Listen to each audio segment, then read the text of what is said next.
गाजराची पछडी बनवणार आहोत। त्याच्यासाठी एक मोठ्या आकाराचं गाजर मी हे सोलून किसून चांगलं घेतलेलं आहे। आता ह्याला वरतून आपण थोडीशी कोथिंबीर घालूया। थोडं आपण लिंबू पिळायचं आहे।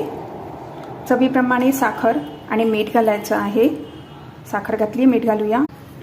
चवीप्रमाणे थोडंसं मीठ घातलेलं आहे। फोडणी देऊया। त्याच्यासाठी थोडंसं मी हे साजूक तूप घेतलेलं आहे। थोडेसे आपण जिरे घालूया आणि जिऱ्याची फोडणी आपण वरतून देऊया आणि मिक्स करूया। फोडणीमध्ये मी थोडी हिरवी मिरची पण घातलेली आहे, ती पण घालूया आणि मिक्स करूया। थोडासा ओला नारळ आणि कोथिंबीर घातलेली आहे आणि पछडी आपली सर्व करण्यासाठी रेडी आहे।